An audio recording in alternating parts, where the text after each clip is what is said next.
Bonjour la famille, j'espère que vous allez bien et j'espère que vous faites de bons investissements. Dans cette vidéo, on va regarder un petit peu le marché, qu'est-ce qui se passe, est-ce que ça monte, est-ce que ça descend. On va regarder également les dernières informations qu'on a sur Terra Classic. Vu que ça fait un an, donc abonnez-vous, mettez un pouce bleu.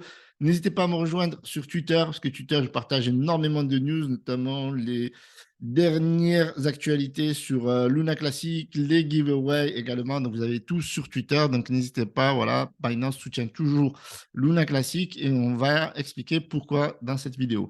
Alors, on va regarder le marché. Qu'est-ce que nous fait le Bitcoin? Donc, le Bitcoin nous fait une petite baisse, 0,2%. Pourtant, on était plus 0,46% sur l'ensemble du marché, 1,12 trilliard dans son ensemble. On est vraiment sur un petit market cap sur l'ensemble des crypto-monnaies. Pourtant, on a la même coin saison, on a beaucoup de choses qui se passent et pourtant, le marché ne veut pas rebondir.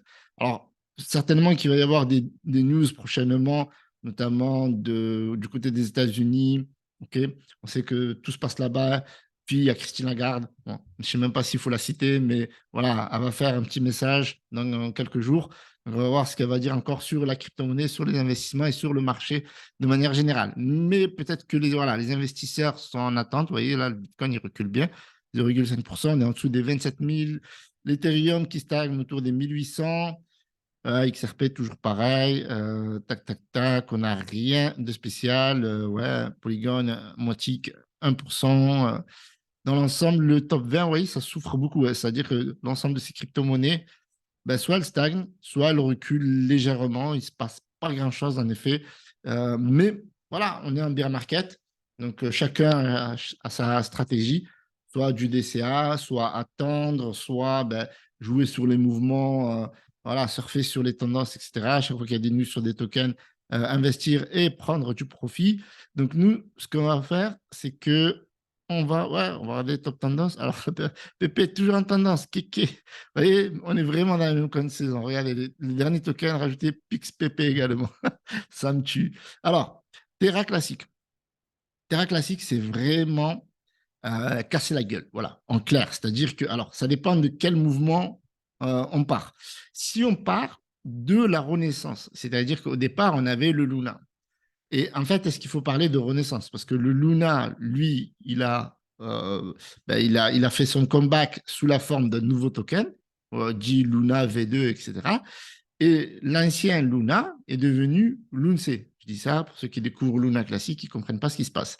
Donc, il y a eu le crash mai 2022. Et donc là, on est en mai 2023. Donc, il y a eu un an. Il s'est écoulé un an entre le crash et aujourd'hui. L'un d'ailleurs des gros crashs qui a amorcé vraiment le marché, même s'il commençait bien dans le bear market, mais qu'il a vraiment amené très très bas. Du coup, on a eu une grosse hype. Beaucoup de personnes ont investi, ont communiqué, ont tout fait pour que Luna classique, enfin Luna ne meure pas et que Luna classique revienne à son plus haut, à son plus haut sommet.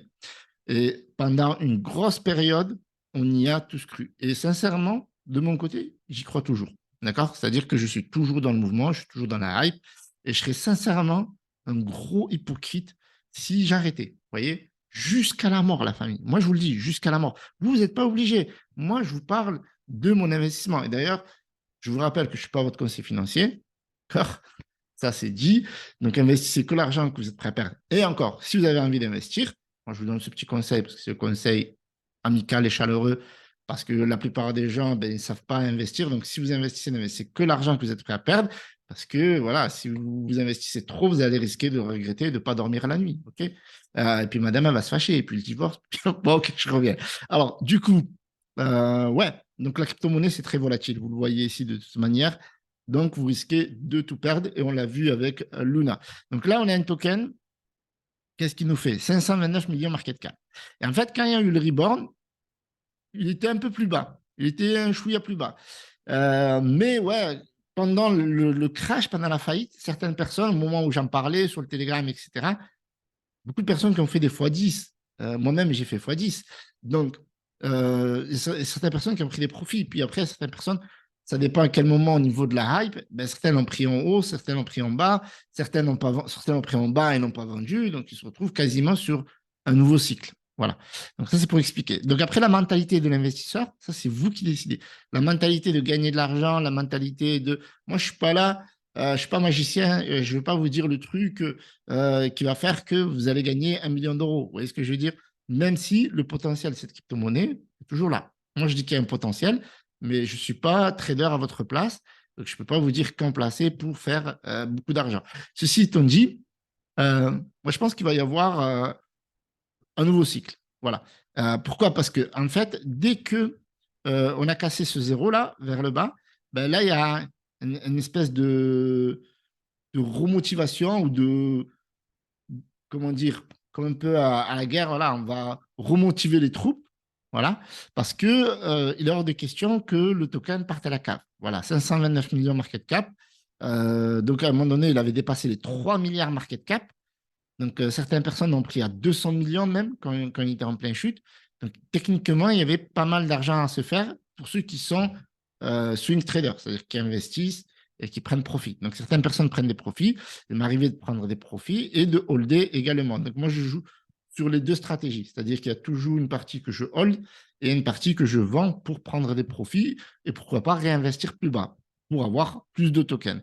Donc, au niveau de l'histoire, on en est là. Voilà. Donc, on en est là. On a 529 millions market cap. Très bien. On a un volume qui est très, très bas. Vous voyez que le volume, il est de plus en plus bas. Avant, franchement, c'était de la rigolade. Avoir 21 millions, c'était limite une insulte pour Terra Classique.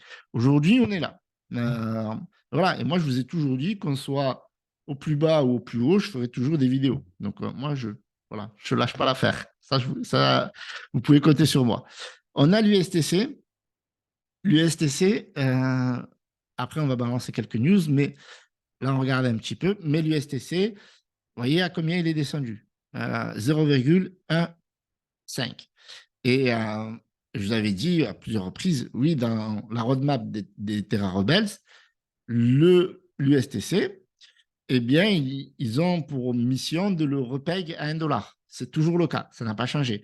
À un moment donné, c'est monté jusqu'à 10 centimes. Donc, si les investisseurs y vendent, ben forcément, ça va être compliqué. Bon, si on regarde la charte comme ça, si on regarde depuis un an, voilà. Donc, à un moment donné, vous voyez, là, on était autour des 10 centimes. OK? Donc, je n'ai pas l'ensemble de la charte, mais à un moment donné, on était autour des 10 centimes. Donc, ouais, les gens, ils ont profité, ils ont vendu. Très bien. Hop, c'est redescendu, même, regardez, à 0,006 et c'est remonté autour des 8 centimes. Donc, moi, je pense que ça pourra le refaire, sincèrement. Ça, c'est mon opinion. Je partage mon opinion. Et je vous ai toujours dit que l'USTC vous redonnait toujours une chance. On le voit ici, de toute façon, d'un point de vue chartriste. Et là, on a plus eu, ben, c'est hausse. C'est hausse, la dernière hausse enregistrée, quoi, c'était février 2023 avec la reprise du marché dans son ensemble. Et puis là, on a voilà, un marché qui stagne un peu, donc forcément, il ne se passe plus rien, voilà, en clair. Donc, par contre, d'un point de vue hype, niveau communauté, etc., ça continue toujours à échanger, à tweeter. La communauté n'a pas disparu, d'accord? Bon, il y a toujours quelques haters, il y a toujours machin, bidule, etc., etc. Mais la communauté est toujours là. Voilà. Donc là, alors on a un article ici où on voit que ben, on veut remettre du burn clairement avec un taux à 0,5%. Vous voyez? Parce que en fait, c'est vrai que la stratégie de hyper avec le burn, elle fonctionne. Elle fonctionne, mais là, vu que la taxe burn, elle est très basse et qu'elle est à autour de 0,2% si je ne me trompe pas, à un moment donné sur on-chain, c'est-à-dire sur la blockchain, le burn était autour des 1,2%. Puis vu que tous les exchanges ne se sont pas alignés et il n'y a eu que Binance et des petits exchanges qui avaient accepté de jouer le jeu, mais les grands, entre guillemets, les grands, comme KuCoin, Mexe, etc., ils ont fait que quelques opérations marketing, quelques communications, quelques giveaways, quelques burns par-ci par-là. D'ailleurs, on pourra le revoir ici, là, on va faire un petit check sur le burn. Eh bien, de manière générale, ils n'ont pas joué le jeu, clairement. Après avoir rejeté de nombreuses propositions, il y a l'augmentation de la taxe Lunce Burn and Burn. La communauté Terra Luna classique a finalement décidé d'augmenter la taxe Lunce Burn. Voilà, cette décision est intervenue alors que le prix de l'UNC est tombé en dessous de 0,4010. Donc, vous voyez qu'il y a il y a quelque chose qui se passe. C'est-à-dire que il y a, il y a quand même des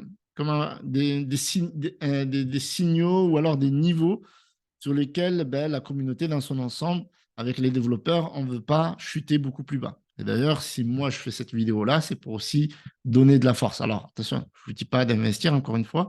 Cette vidéo n'est pas une incitation à l'achat, c'est une vidéo plutôt pédagogique pour vous expliquer un petit peu ce qui s'est passé. Alors, pendant ce temps, certains influenceurs de Terra Classique ont fait allusion à des propositions à venir en juin pour établir la taxe de combustion de l'UNCE au niveau initial de 1,2%. Cependant, la communauté devra peut-être convaincre le PDG Binance CZ avant de prendre ses décisions. Donc là, moi, je pense qu'on n'y reviendra pas. C'est pas possible. Ça a été refusé, ça a été jeté, il y a eu un AMA, etc. Donc là, je pense qu'on tourne en rond plus qu'autre chose. La communauté Terra Classique donc, vote pour augmenter le taux de combustion à 0,5%. Donc là, on est plus cohérent. Augmenter la taxe de combustion à 0,5% est soumise au vote. OK, donc de toute façon, ça s'est passé. Et Binance a soutenu. Voilà. Binance continue toujours à supporter. Donc là, ils l'ont fait au niveau du blog. Donc, ils ont stoppé les transferts, etc., etc. Donc, c'est plutôt carré à ce niveau-là. D'accord? Donc, jusqu'à présent, la proposition a recueilli 67% des votes. Bon, ça, on en a parlé. OK. Les meilleurs validateurs ont décidé de soutenir l'augmentation de la taxe de burn. OK.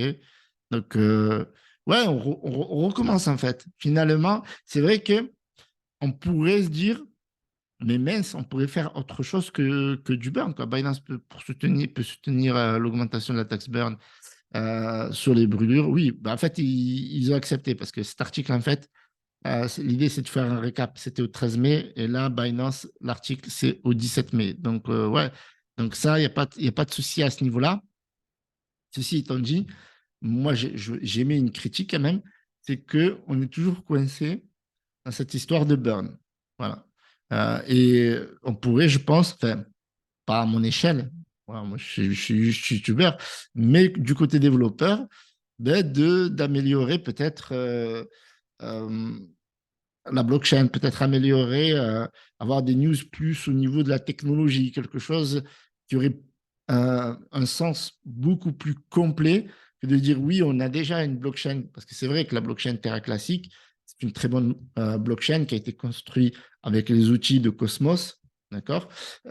Et donc, forcément, c'est vrai que les frais de transaction sont bas, les transactions sont rapides, ils arrivent à développer beaucoup d'outils, il y a beaucoup de projets qui se développent sur la blockchain, mais ce n'est pas suffisant. Après, encore une fois, je pense qu'on est en bear market, on est en situation de bear market.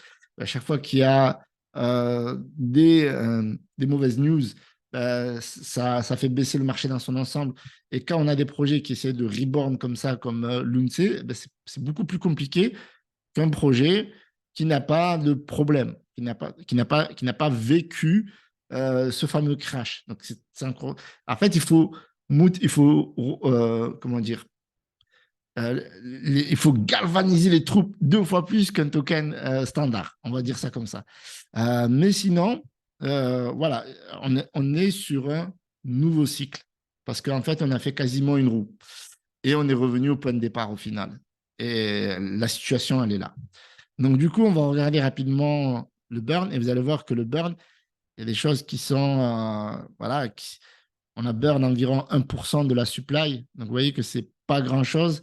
Et en plus, j'ai regardé, en fait, sur 5 ans, ça nous donnerait 5,7% de burn.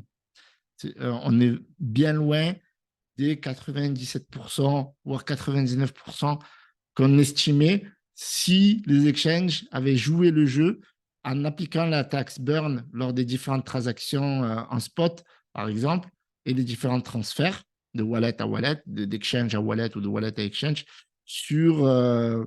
voilà, avec un taux de 1,2%. Et là, je pense qu'on aurait pu faire le job en moins d'un an, mais ça n'a pas été le cas. Ça a été le drama, il y a eu du drama sur drama. Et donc, on voit quand même que si on regarde les top burners, les top builders, et bien que Binance est dans le game. Binance est dans le game et ils ont burn 31 milliards, presque 32 milliards de l'UNC. La taxe burn appliquée à la blockchain, 18 milliards 400. Donc voilà, c'était un token qui avait hypé le projet 2,1 milliards, Mexé. Vous voyez que le second exchange, voilà, il faisait pas mal de trucs burn, d'opérations, machin, mais vous voyez que c'était finalement que du marketing. Et là, ils ont burn que 1 milliard, quoi. C'est rien du tout, 1 milliard, 17 millions 208, 1 milliard. Donc, en plus, vu que le cours, il a chuté, là, on a les utilisateurs de Binance. Donc, c'est vrai voilà, il y a encore de la communauté qui se motive. Vous voyez, on a toujours le fameux burn a lot. Il a burn 90 400. Après, il y a du burn sur les stacking, comme vous pouvez le voir ici, parce que quand les gens stackent, voilà, burn stacking rewards, 20 000. Donc, il y a pas mal de burn à ce niveau-là. Mais on est quand même très, très loin du compte. D'un point de vue technique, il n'y a aucun projet qui burn autant que Luna classique de cette manière-là. Parce que là, ce n'est pas un burn, ce n'est pas le développeur qui va prendre les jetons et qui va les mettre dans le wallet dead. Vous voyez ce que je veux dire? Ce n'est pas juste un transfert. Euh, Là, non, c'est vraiment des mécanismes, des stratégies, etc. Donc, vu que le marché est au plus bas, vu que les volumes sont plus bas, ben, on ne le ressent pas, en fait. Et vu qu'on est en bear market et à chaque fois, ben, les mauvaises news, etc., et le cours du token baisse, ben on a plus d'explosion, quoi. On n'a plus de hype, on n'a plus ben, de volume. Et donc, forcément, ben, on a un cours qui chute. Et est-ce que c'est une si mauvaise nouvelle que ça, en vérité? Je finirai avec ça. Et moi, je pense que non. Je pense que non. Pourquoi?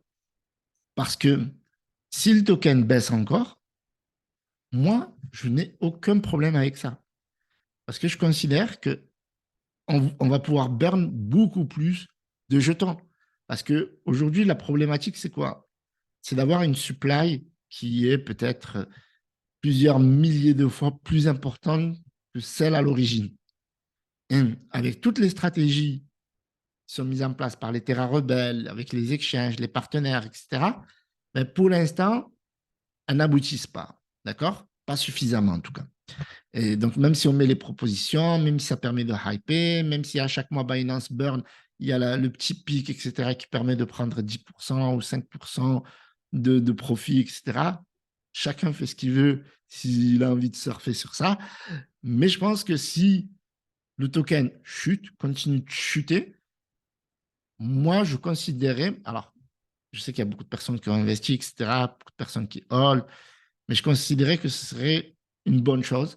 Pourquoi? Parce que plus bas le token sera, plus facile sera de burn et de liquider une grosse partie de la supply. Je ne sais pas si vous êtes d'accord avec moi. Et puis après, ça repartira sur de bons fondamentaux avec une supply beaucoup plus petite et avec une hype encore sur le développement, sur le projet, sur le burn. Et, euh, et là, on passera à un niveau supérieur. C'est mon avis. Je pense même, si, voilà, je ne sais pas si je vais me faire des ennemis, mais je pense que en fait, il faudrait que ça aille chercher les 100 millions en vrai. Parce que là, franchement, moi, j'investirais massivement, je burnerais encore massivement, mais là, j'ai l'impression que ça va rebondir et voilà, on aura moins de tokens à burn. Alors que là, on pourra burn encore plus facilement. Ce serait incroyable. Enfin, ça, c'est mon avis. Après, je sais pas vous, dites-moi ça dans les commentaires. Je sais que beaucoup de personnes, voilà, vite, l'UNC monte, vite, comme ça, je vends, je fais de l'argent, je passe à autre chose. Mais moi, je suis plus dans le projet, voilà, dans l'évolution. Je serai là. Je pense sur ce token-là, pour moi, c'est comme un second Bitcoin. C'est un token que je holderai tout le temps. C'est-à-dire que oui, j'en vendrai, bien sûr, mais comme un maximaliste Bitcoin, en fait, les maximalistes Bitcoin, ils vendent leur Bitcoin également. Ils ne sont pas juste là, ouais, Bitcoin, Bitcoin. Non, ils vendent, ils prennent des profits, ils rachètent plus bas, etc. Et donc, moi, ben, je serais très content. Enfin, si je pouvais l'avoir à 50 millions, voire 100 millions, mais bon, 50 millions, je pense que c'est impossible. Je crois même au plus bas, c'était descendu à 200 millions. Donc, il y a des garde-fous. Mais voilà, s'ils pouvaient faire en sorte que le token soit plus bas, j'investirai plus massivement et je suis confiant à l'idée que ça remonte au prochain bull run ou dans les prochains mois. Donc, je suis plus dans le mode speed. Allez, les gars, il faut que machin, ça burn. Non, non. Non. tranquille. C'est la sagesse, en fait. Ça, un an plus tard, on raisonne différemment. Donc, je vous remercie d'avoir visionné cette vidéo. Mettez un gros pouce bleu, abonnez-vous et n'hésitez pas à nous rejoindre sur le canal Telegram, Twitter, Instagram, etc. pour de nouvelles aventures. Salut à tous, c'était Hiroshi.